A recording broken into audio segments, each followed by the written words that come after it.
अभी हम क्या देख रहे हैं, पशुओं से संबंधित औषधि एवं उपकरण। तो पशुओं से संबंधित औषधि एवं उपकरण में हमने कल बहुत सारे औषधियों के बारे में देखे थे और औषधि की पहचान भी देखे थे कि कौन सी औषधि कैसे तैयार होती है और उनका उपयोग क्या है, और पशुओं में इनका उपयोग कैसे करना चाहिए, कितनी मात्रा देना चाहिए ताकि रोग से मुक्ति मिले और प्राथमिक उपचार हो जाए। ये सारे हमने कल की क्लास में अध्ययन किए थे। आज की क्लास में हम उसी के आगे देखेंगे और काफी सारी औषधि के बारे में हमने कल देख चुके। आज हम देखेंगे तारपीन का तेल। यहाँ से हमारा रह गया था, यहाँ से हम स्टार्ट करते हैं, ठीक है। तो आप पढ़ के भी आए होंगे ऐसा मैं समझता हूँ। यस सर, पढ़ गया। गुड। तो चलिए तारपीन का तेल से स्टार्ट करते हैं। हालांकि जो है कल की क्लास में हमने तारपीन के तेल के बारे में चर्चा कर लिए थे कि तारपीन का तेल का उपयोग क्या है। मैंने बताया था ना थोड़ा सा तारपीन के तेल का क्या उपयोग है। तो ये तारपीन का जो तेल है ये पौधे से प्राप्त होता है और उस पौधे का नाम क्या है? पाइन। क्या नाम है? पाइन। और इसका वैज्ञानिक नाम है पाइनस लॉन्गिफोलिया। क्या है? पाइनस लॉन्गिफोलिया।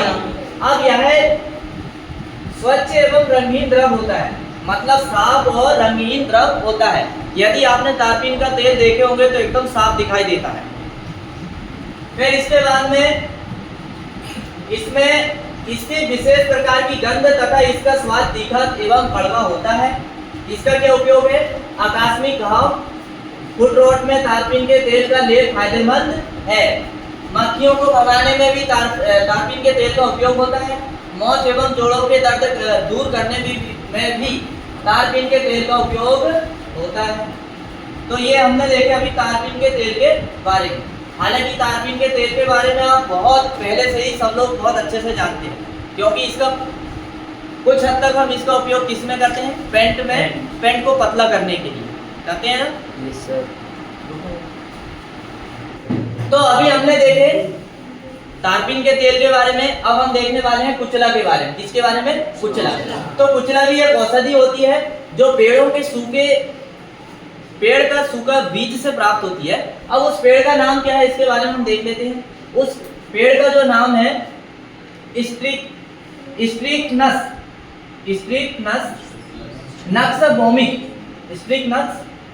भौमिक।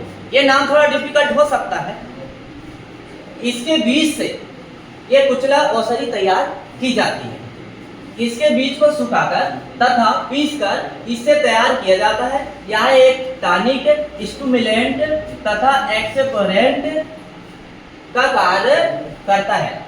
मतलब इसका ये उपयोग है, इसके बीज को कुचल के उसका पाउडर बना के और टॉनिक तैयार की जाती है। और टॉनिक पीने से क्या रहता है? भूख बढ़ती है और बहुत सारे पेट से संबंधित बीमारी दूर होती है। अब उपयोग हम यहाँ देखते हैं क्या क्या है। देखिए, यह अमाशयी रस के स्राव को बढ़ाता है, मतलब पेट में जो ग्रंथियां से जो रस निकलता है और भोजन में मिलता है, फिर भोजन पचने में मदद होती है उस रस के कारण। तो कभी कभी क्या किसी में अपचन रहता है, किसी का खाना ठीक से नहीं पच पाता, तो उन लोगों के लिए या ऐसे पशुओं के लिए ये औषधि बहुत अच्छे काम की है। श्वास की कठिनाई तथा सर्दी खांसी में भी इसका उपयोग होता है। अब यहाँ पर देख सकते हैं आप, ये डायग्राम में आपको समझ में आएगा। यहाँ पर तारपीन का तेल दिया है और साथ में दिया है कुचला के बारे में, है ना। नक्स भूमिका एक प्लांट है और इस प्लांट के बीजों को सुखाकर औषधि तैयार की जाती है और उसका नाम है कुचला। तो देखिए कुछ इस तरह से प्राकृतिक स्रोत। यदि हम तारपीन का तेल देखें, यहाँ पर टरपाइन लिखा है, लेकिन ये एक्चुअल में तारपीन का तेल है। तो तारपीन का तेल ऐसे ही दिखता है, बिल्कुल एकदम पारदर्शी होता है, व्हाइट कलर का होता है कि नहीं। फिर इसके बाद में यह कैसे प्राप्त होता है? एक पेड़ होता है उससे प्राप्त होता है। गुणधर्म क्या है? उत्तेजक, कफ निवारक वाला। कफ निवारक मतलब इसका तेल पिलाने से गला साफ होता है पशुओं का। फिर इसके बाद में कीटाणुनाशक का काम भी ये करता है। पशुओं में उपयोग क्या है इसका? देखिए तारपीन के तेल का श्वसन तंत्र के रोगों में खांसी, जुकाम, निमोनिया, अपच, गैस, आंतों के कीड़ों में इसका उपयोग होता है। मतलब इसका तेल ये सारी बीमारियों में लाभदायक होता है। फिर इसके बाद में कुचला के बारे में देखते हैं। तो कुचला एक प्लांट से प्राप्त होता है, जो चूंकि हम देख चुके हैं इसका गुणधर्म में क्या है, मतलब ये कार्य क्या करता है, उत्तेजक का कार्य करता है, पाचन क्रिया सुधारने वाला होता है, कसेला इसका स्वाद होता है, और इसके बाद पशुओं में इसका उपयोग क्या होता है, अपच।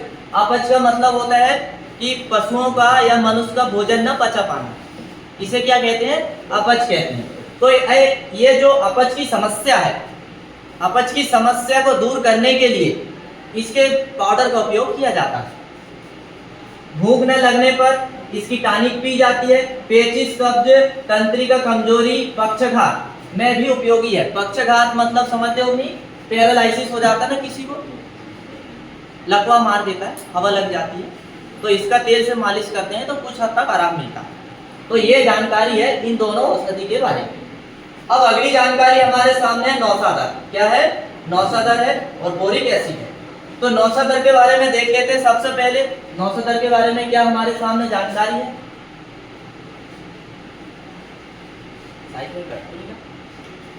नौसादर, नौसादर को जो है अमोनियम क्लोराइड बोला जाता है। क्या बोला जाता है, अमोनियम क्लोराइड। अब इसकी पहचान क्या है, यह एक रंगहीन, रवादार और पारदर्शी ठोस रसायन है। क्या है, रंगहीन, रवादार, पारदर्शी ठोस रसायन है। गंधहीन तथा स्वाद में नमकीन होता है, मतलब इसमें किसी प्रकार की गंध नहीं आती है, स्वाद में चख के देखने पर नमकीन लगता है। यह 60 से 90% एल्कोहल में घुलनशील होता है। यदि हम एल्कोहल में इसको मिलाएं तो लगभग इसकी पूरी मात्रा घुल जाती है, मतलब ये पूरा घुल जाता है, डाइल्यूट हो जाता है, 60 से 90% तक घुल जाता है। फिर इसके बाद में यह एक्सपेक्टोरेंट तथा डायरेटिक के रूप में कार्य करता है। अब हम देखेंगे नौसादार का उपयोग क्या, ये कार्य कैसे करता है, कौन सी बीमारियों में इसका उपयोग होता है, इसके बारे में यहाँ कुछ लाइनें दी हुई है। तो देखिए, सूजन वाले स्थान पर, सूजन वाले स्थान पर लोशन काफी फायदेमंद रहता है। इसका लोशन आता है, यदि सूजन वाले स्थान पर हम लेप करें और उसे घिसें, जैसे आइडेक्स को कैसे लगाते हैं हम, मोच आने पर, पैर फूल जाने पर लगाते हैं आइडेक्स को, सेम इसी तरह इसका भी उपयोग होता है। 30 ग्राम नौसादर तथा 30 ग्राम पोटेशियम नाइट्रेट को 600 मिली पानी में मिलाया जाता है और मिलाने के बाद एक घोल बना लिया जाता है और उस घोल का उपयोग सूजन वाले स्थान में लगाने के लिए किया जाता है। ऐसे हम बना सकते हैं। फिर इसके बाद में श्वसन की बीमारी में मुलहटी पाउडर, मुलहटी आती है, एक आयुर्वेदिक औषधि है, आपने वेद शास्त्र में या कभी कभी वीडियो में भी देखते होंगे मुलहटी। तो मुलहटी का पाउडर आता है, तो श्वसन की बीमारी में मुलहटी पाउडर तथा शहद के साथ देने पर आराम मिलता है। मतलब यदि हम नौसादार को मुलहटी पाउडर के साथ मिला दें और इन दोनों पाउडर को शहद में मिला दें और पशु को यदि हम चटाएं तो जो भी सांस से संबंधित बीमारी है उससे क्या होता है, आराम मिलता है। फिर इसके बाद में तीसरा पॉइंट क्या कहता है, इसका उपयोग डायरेटिक औषधि के रूप में भी किया जाता है। तो ये है नौसादर यानी अमोनियम क्लोराइड औषधि के पहचान और फायदे। अब हम देखेंगे बोरिक एसिड, किसके बारे में देखेंगे, बोरिक एसिड। तो बोरिक एसिड का नाम आपने काफी बार सुना होगा औषधि के रूप में, हालांकि अब आपको पता है कि नहीं। तो चलिए बोरिक एसिड के बारे में हम जानकारी देखते हैं। क्या है, यह रंगहीन रवादार पाउडर के रूप में पाया जाता है। यह स्वाद में कड़वा होता है और इसकी प्रकृति कैसी रहती है, अम्लीय रहती है। कैसी रहती है, अम्लीय, मतलब खट्टा रहता है। अम्ल की क्या पहचान है, खट्टा होना। अम्ल की क्या पहचान है, खट्टा होना। तो ये कैसा रहता है, खट्टा रहता है। यह एक नॉन इरिटेंट, एंटीसेप्टिक तथा एंटीजाइमेटिक औषधि है। यह नॉन इरिटेंट, एंटीसेप्टिक और एंटीजाइमेटिक औषधि है। हालांकि ये जो मैं औषधि के नाम आपको बोलता हूँ, एंटीपेरेंट, एंटीसेप्टिक, ये सारी मैं अभी औषधि के नाम यहाँ लिखे वो बोलता हूँ मैं। तो ये सब एक टेबल हमें पढ़ने को मिलेगी अभी, तो उसमें हम देखेंगे कि एंटीसेप्टिक का मतलब क्या होता है, डायरेटिक का मतलब क्या होता है ना, एक्सीपेरेंट का मतलब क्या होता है। ये सब हमें एक टेबल जब मिलेगी, अभी आएगी आगे अध्याय में, तो पूरा समझ में जाएगा। या परगेटिव औषधि किसे कहते हैं, वो अलग से एक टेबल दी हुई है। तो केवल और केवल आप समझ लीजिए थोड़ी सी जानकारी।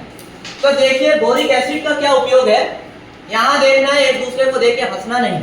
सामने देखिए बोर्ड में बहुत अच्छी जानकारी। तो इसका उपयोग देखिए क्या है। घावों को सुखाने के लिए बोरिक एसिड पाउडर का छिड़काव करते हैं। यदि आपने देखे होंगे, यदि पशुओं में किसी प्रकार का घाव लग जाए या लड़ते समय सींग लग जाए या लोहा लग जाए या लकड़ी लग जाए, तो हालांकि आप गांव में तो देसी तरीका के अपनाते हैं, घी लेते हैं और हल्दी लेते हैं। ये भी दोनों एंटीबायोटिक है, घी और हल्दी दोनों, ये देसी तरीका। इसको आप क्या करते हो, मिलाते हो और जहां घाव लगा वहां लगा देते हो। इससे मक्खी नहीं बैठती है और घाव सूख जाता है। लेकिन जब यदि आप डॉक्टर के पास जाते हो तो वो एक पाउडर देता है बोरिक एसिड, जो ब्राउन कलर का होता है। यदि उस पाउडर का छिड़काव भी कर देते हैं तो होता क्या, मक्खी नहीं बैठती है और घाव जल्दी से सूख जाता है। तो बोरिक एसिड आपको वेटनरी में देखने को मिलेगा, मतलब वेटनरी हॉस्पिटल में मिलेगा। ठीक, अब देखो बोरिक एसिड का कैसे उपयोग करना है, पाउडर कैसे बनाना है।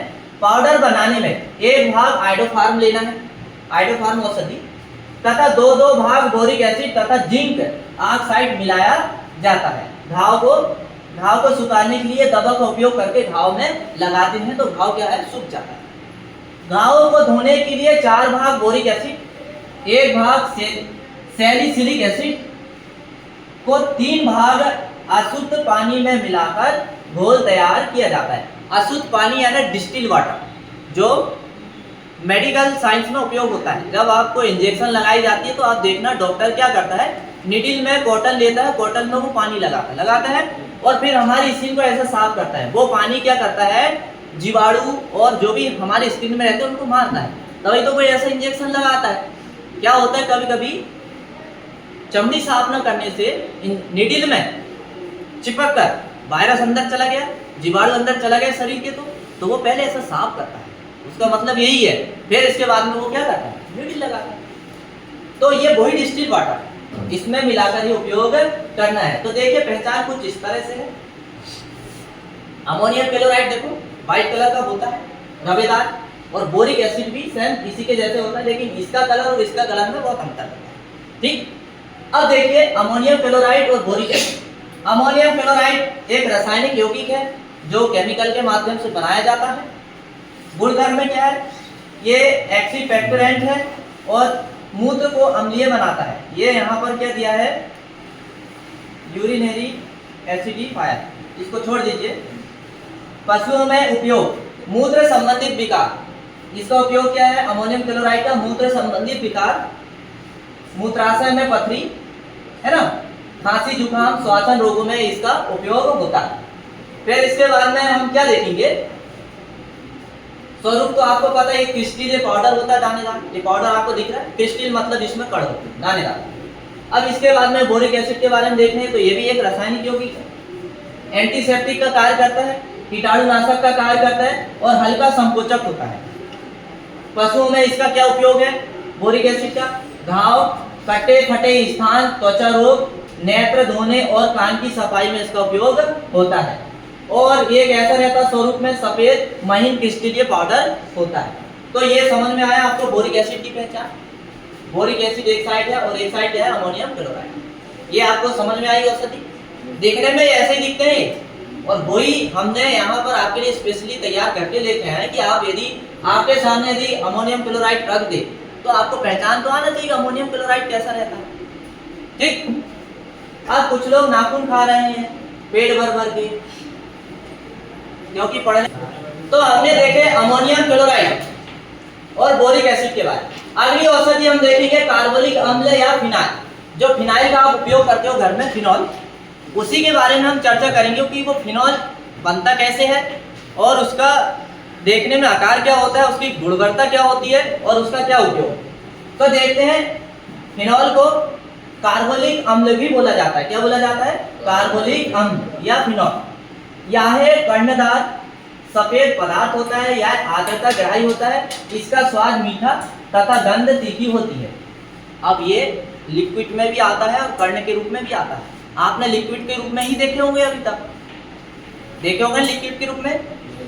हाँ, यहाँ पर बात देखो किसकी बताई गई, यह है कर्णदार मतलब दानेदार सफेद पदार्थ होता है, यह आर्द्रता ग्राही होता है, इसका स्वाद मीठा तथा गंध तीखी होती है। यह पानी, एल्कोहल तथा ईथर में पूर्ण रूप से घुलनशील होता है। ये तीनों पदार्थ में ये पूरा घुल जाता है मिलाने। यह है एंटीसेप्टिक डिसइंफेक्टेंट और डिओडोरेंट तथा संक्रमण नाशक होता है। अब इसका देखो उपयोग क्या है, फिनाइल का जो आप घर में उपयोग करते हैं साफ सफाई के लिए, उसका उपयोग सुनिए क्या। इसका घोल घाव धोने में काम आता है, इसका घोल घाव धोने में काम आता है। 2% घोल से पशु को नहलाने पर जूं, खाज, पिस्सू आदि का संक्रमण नहीं होता है। और गांव में खाज, जूं, खाज, पिस्सू आपको पशुओं में नॉर्मली देखने को मिल जाएगा। मुर्गी में भी होता है पिस्सू, तो मुर्गी में भी पंखे के अंदर ऐसा घुस के बैठा रहता है, बहुत छोटे छोटे बारीक। हाँ, मुर्गी का रस ही पीते रहते हैं। ठीक, तो ये सब जो है ये पिस्सू, खाज, पिस्सू को। अब इसके बाद में और क्या उपयोग है देखो इसका। कुत्तों द्वारा काटे घाव, यदि कुत्ते ने काट लिया और आपके पास उपचार नहीं है तो सबसे पहले फिनाइल से घाव को धो लीजिए थोड़ी देर के लिए। अथवा सांप द्वारा काटे गए स्थान को जलाने के लिए शुद्ध फिनाइल का उपयोग किया जाता है। तो इससे क्या रहता है, कुछ समय के लिए प्राथमिक उपचार हो जाता है। फिर इसके बाद आप सर्जन के पास जाइए, डॉक्टर के पास जाइए और वहां जाके इलाज करवा लीजिए। ठीक, मतलब कुछ समय तक जहर नहीं फैलता है। फिर इसके बाद में आप फिटकरी देख लीजिए। फिटकरी ऑलरेडी सभी को पता है कैसी दिखती है। तो यह पानी में घुलनशील होता है, स्वाद में कसेला होता है। कैसा होता है? स्वाद में कसेला होता है। यह स्तंभक होता है। स्तंभक मतलब यदि कट फट जाए हमारा शरीर, थोड़ा बहुत घाव लग जाए, वहां इसको चलाने से क्या है, ये ब्लड को रोक देता है। इसका मतलब स्तंभक होता है, मतलब ब्लड को रोकने वाला होता है। एंटीसेप्टिक होता है, रक्त को जमाने तथा तंतुओं को संकुचित करने का कार्य करता है। इसका उपयोग देखिए क्या है। रक्त स्राव रोकने के लिए यह एक प्रभावी औषधि है। फिटकरी के 2% घोल का प्रयोग आंख धोने, गर्भाशय प्रदाय तथा मुख प्रदाय में काफी फायदेमंद रहता है। बमनकारी के रूप में इसका उपयोग भी होता है उल्टी करवाने के लिए। मान लीजिए किसी पशु ने फर्टिलाइजर खा गया, यूरिया खा गया, डीएपी खा गया या कोई जहर वाला कुछ पदार्थ खा गया, तो इसका घोल बनाओ अच्छा और ढेर सारा पिला दो, तो अंदर जैसे ये फिटकरी जाएगी तो वो अपने आप अंदर का पूरा बाहर सब आ जाएगा बाहर। तो इसको बोलते हैं बमनकारी, मतलब उल्टी करवाने वाला। फिर इसके बाद में यह स्तंभक तथा प्रभावी एंटीसेप्टिक है। पहचान देख लेते हैं हम फिटकरी की क्या है और कार्बोलिक अम्ल की है। देखो फिनाइल का ये यहाँ पर डायग्राम दिया है और इसके बाद में ये फिटकरी है। ये फिटकरी देख लीजिए आपको इस तरह से। स्रोत क्या है? कोलतार से तैयार होता है फिनाइल। गुणधर्म में क्या है? शक्तिशाली कीटनाशक है ये और रोगाणु नाशक भी है एवं दुर्गंध नाशक भी है। जहाँ पर गंदी बदबू आती है वहां फिनाइल डाल दीजिए आप, एकदम वो गंदी बदबू क्या हो जाती है? दूर हो जाती है। इसीलिए इसको क्या कहते हैं? दुर्गंध नाशक भी कहते हैं। अब इसका पशुओं में क्या उपयोग है फिनाइल का? घाव को धोने, फोड़े फुंसी को साफ करने, खुरपका मुंहपका जो रोग होता है उसके घाव साफ करने, त्वचा रोग और गलघोंटू आदि में इसका उपयोग होता है। रंगीन से हल्का गुलाबी द्रव और तीव्र गंध युक्त ये होता है, इसका ऐसा स्वभाव होता है। अब इसके बाद में फिटकरी को देख लो। पोटास एवं एल्युमिनियम सल्फेट से बनती है, ये दो केमिकल से मिलकर ये बनना है। गुणधर्म में क्या है? ये संकोचक है, हल्का रोगाणु नाशक है। पशुओं में क्या उपयोग है? दस्त में है, आंत की सूजन में है और रक्त स्राव, मुंह के छाले, घाव धुलाई एवं त्वचा रोगों की सफाई करने के लिए फिटकरी का उपयोग होता है। तो ये था। अब हम देखेंगे कितने मिनट